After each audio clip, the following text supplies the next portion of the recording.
اس خیال سے اس نے صفدر کو فون کیا۔ ادھر صفدر بھی فاروق بیٹھے بیٹھے تنگ آ گیا تھا۔ اس نے بھی سوچا کہ چلو اس طرح کچھ تو وقت اچھا گزر جائے گا، اور پھر ویسے بھی وہ جولیا کو بے حد پسند کرتا تھا۔ وہ کبھی کبھی سوچتا تھا کہ یہ لڑکی کتنی عظیم ہے جو اپنا وطن چھوڑ کر ہمارے وطن کو اپنا وطن بنائے بیٹھی ہے۔ وہ سوچتا اگر کسی کو بتایا جائے تو وہ یقیناً تسلیم کرنے سے انکار کر دے گا کہ کوئی غیر ملکی لڑکی کسی ملک کی سیکرٹ سروس کی ڈپٹی چیف ہو سکتی ہے۔ کوئی بھی ملک کسی بھی حالت میں کسی غیر ملکی فرد کو اپنی سیکرٹ سروس کی ہوا بھی نہ لگنے دے، اور ایکس ٹو نے اسے ہم لوگوں پر ڈپٹی چیف بنا رکھا ہے۔ اور جولیا کس خوبی اور حب الوطنی کے ساتھ اپنے فرائض انجام دے رہی ہے۔ اس کی بے پناہ حب الوطنی اور اس ملک کی بقا کے لیے اس کے سر انجام دیے ہوئے کارناموں کو دیکھ کر کسی کو یقین آ سکتا ہے کہ یہ لڑکی غیر ملکی ہے۔ پھر صفدر کا خیال ایکس ٹو کی طرف چلا گیا۔ وہ سوچتا جولیا سے زیادہ عظیم ایکس ٹو ہے، جس نے جولیا جیسی شخصیت کو پہچانا اور اس پر اتنی بڑی ذمہ داری ڈال دی۔ کبھی کبھی اس کے دل میں خواہش سر اٹھاتی کہ وہ کسی طرح ایکس ٹو کو اس کی اصل شکل و صورت میں دیکھے، اس کے ساتھ بیٹھ کر تبادلہ خیال کرے، لیکن پھر وہ اپنا دل مسوس کر رہ جاتا، کیونکہ وہ جانتا تھا کہ ایسا ہونا ناممکن ہے۔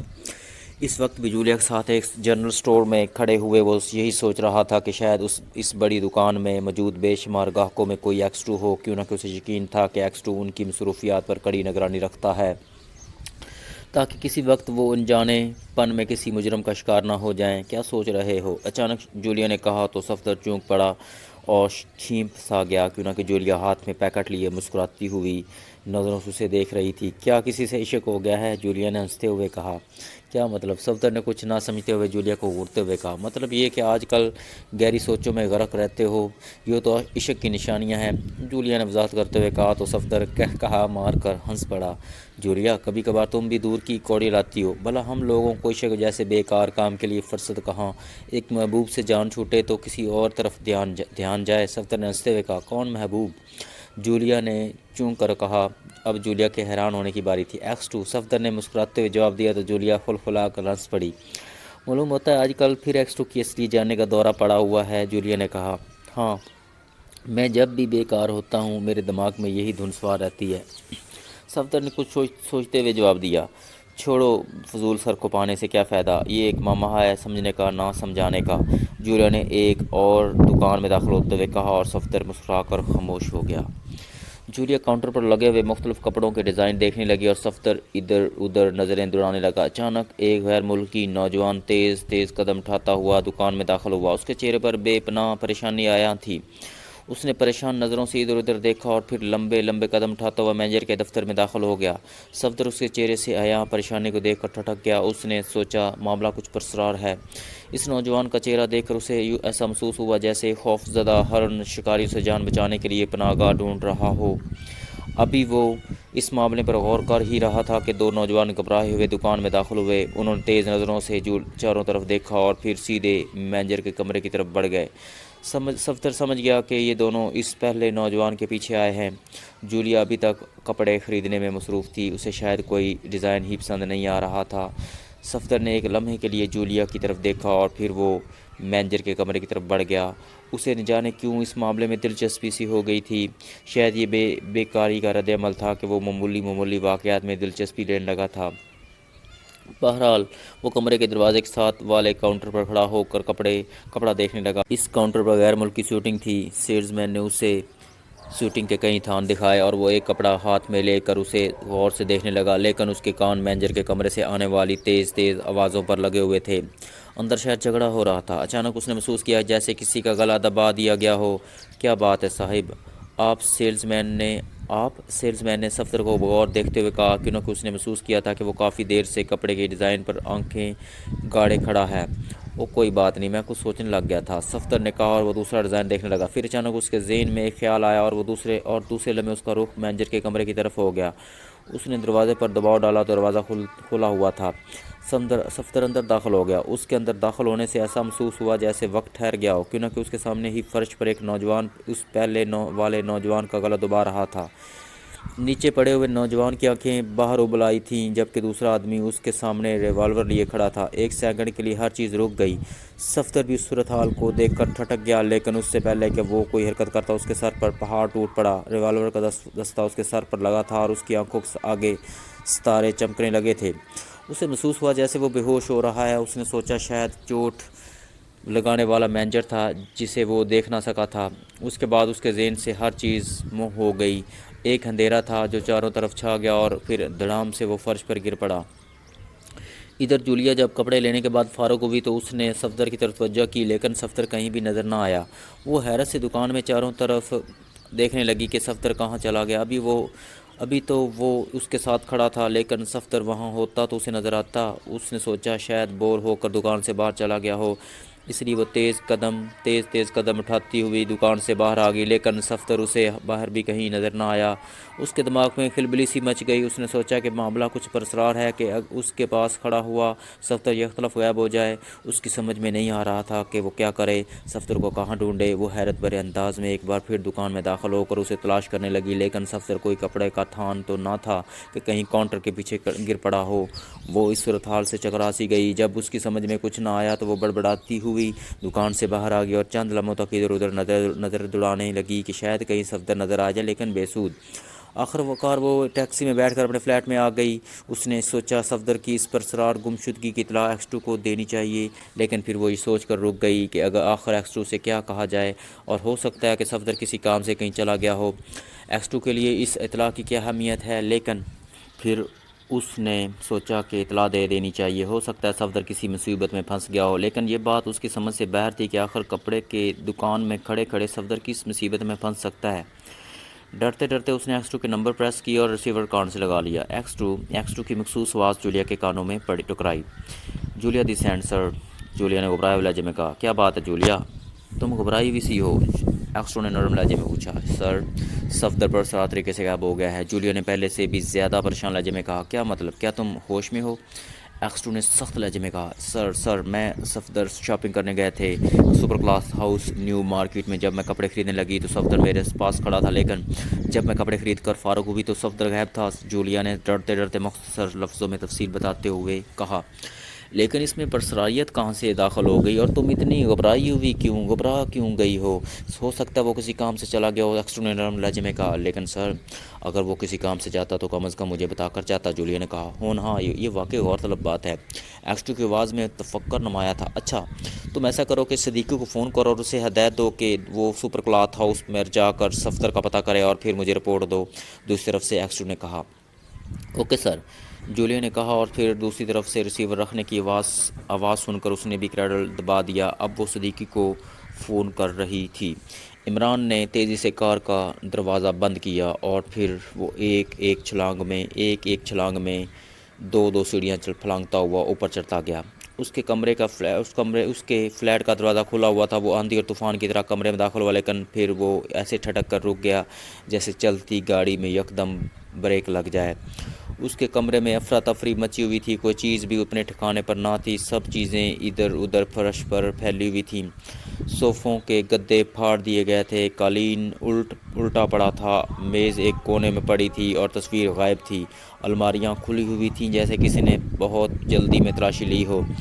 عمران کا دماغ تیزی سے گھومنے لگا۔ وہ سمجھ گیا کہ مجرموں نے اسی تصویر کے لیے تلاشی لی ہے، لیکن اس کی سمجھ میں نہیں آ رہا تھا کہ کیا مجرموں کو تصویر نہیں ملی جو انہوں نے دیوانہ وار تلاشی لی ہے؟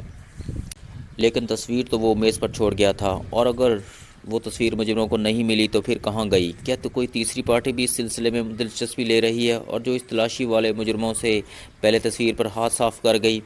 عمران کمرے کے درمیان حیرت سے کھڑا سر کھجا رہا تھا کہ اسے اپنے پیچھے آہٹ سے محسوس ہوئی تو وہ پھرتی سے پلٹا، لیکن وہ سلمان تھا جو ہاتھ میں شاپنگ بیگ اٹھائے حیرت سے آنکھیں پھاڑے کمرے کی حالت دیکھ رہا تھا۔ عمران دلچسپی سے اس کی حالت دیکھنے لگا۔ صاحب، یہ کیا ہے؟ سلمان نے کہا۔ اس کے لہجے میں ابھی تک حیرت کا عنصر غالب تھا۔ میرے خیال میں یہاں مشاعرہ منعقد ہوا ہے، عمران نے ایک صوفے پر بیٹھتے ہوئے کہا۔ مشاعرہ؟ سلمان نے حیرت بھرے لہجے میں کہا۔ ہاں، جس گھر میں سلمان جیسا باورچی ہو وہاں ایسے ہی مشاعرے ہونے چاہیے، عمران نے کہا، مگر اس کے لہجے میں ہلکی سی تلخی شامل تھی۔ لیکن صاحب، میں تو بازار سودا سلف لینے گیا ہوا تھا، سلمان نے عمران کے لہجے کی تلخی سے گھبراتے ہوئے جواب دیا، کیونکہ جہاں وہ عمران کے ساتھ ہر قسم کا مذاق کر لیتا تھا وہاں وہ اس کے غصے سے بھی بے حد ڈرتا تھا۔ اسے یاد تھا کہ ایک مرتبہ اس نے عمران کے تکیے کے نیچے رکھا ہوا ریوالور اٹھا کر الماری میں رکھ دیا تھا، کیوں نہ کہ اسے خطرہ رہتا تھا کہ کہیں رات کو سوتے وقت